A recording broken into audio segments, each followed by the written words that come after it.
This is my live binder for my AT resource guide. I plan on using this resource binder as a tool in my classroom because I'm not an essential skills or special education or resource teacher. I'm an art teacher, and I think a lot of these components that I incorporate into my binder are good reminders for myself that not every student learns the same way. Some of us need extra assistance in certain areas, and a lot of the stuff that I compiled into this live binder was based off of experiences that I've had in the past, current experiences with students based on how I'm failing to meet their needs and how I've tried to adapt to meet their needs from this class. The apps and AT tab that I have created here, I try to make as specific as possible. A lot of them are links to the actual description of the app. Most of them are free, except I believe one, and that actually is in the hearing impairment one, which is the transcribe app. But I try to make them as specific as possible because I found a lot of online resources with a list of abundance of apps, and I want to make some that were applicable to either give colleagues or I could apply into my own classroom.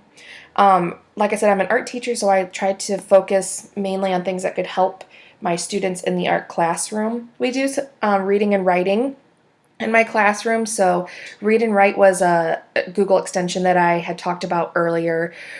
Proloquo to go, I would like to use something like that with, I have a nonverbal student with autism, and I had him in the past, and I just felt like it was really hard to communicate with him because his communication board wasn't really tailored to the art room, so I would like to do something like that and just create my own communication board. Just some presentations, I think like the Pear Deck, I had worked with that last year on my own and just kind of with some colleagues, but I thought it was a great tool for students to use. For hearing impairments, I tried to look at different devices, different like grace signs or different organizations. A lot of these are links, so you'd have to go to it, I guess, yourself. But and even tools like the Roger Pen microphone. I'm not 100% sure if this is the exact model that I used, but with a previous student, I had to use something like this where I wore it, and sometimes I would like not scream, but talk loudly to students to start cleaning up in the classroom, and then I would whisper into it, and I'd be like, "I'm sorry for yelling and bursting your eardrums," because she had her hearing aid in, and I yelled into her microphone and didn't even think about it.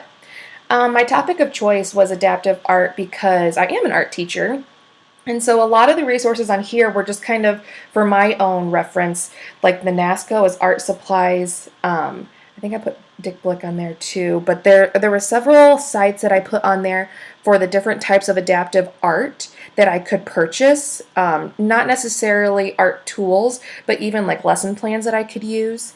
There was different types of art therapy I thought would be great. HuView was a great app that helped with color blindness because I have students in the past and currently who are colorblind, and I'm like, how can I assist them? Again, it's something that I don't think about all the time. And I also thought there's some great YouTube videos of ways to create your own adaptive art tools.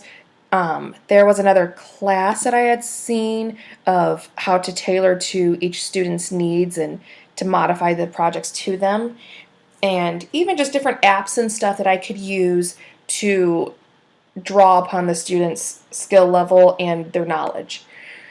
The tab for what every teacher must know about AT is just a reminder for myself. And also, when I first started this course, Assistive Technology, I thought strictly of technology, and it's not the case. It could be low tech. So like the communication board that I plan on making could just be like a piece of paper or something, or I don't know if there's a program that I can add into Proloquo and just add it onto his iPad.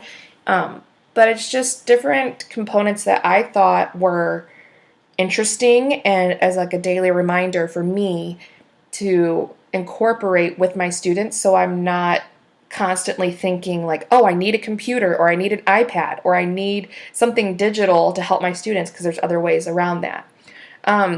I'm currently teaching in Indiana, so I have the Assistive Technology services with the Easter Seals. I have their service website linked on here. Just as a reminder what assistive technology is, because, like I said, it's not always digital. It can be low tech or no tech as well. I'm trying to think what else I did. Differentiated instruction.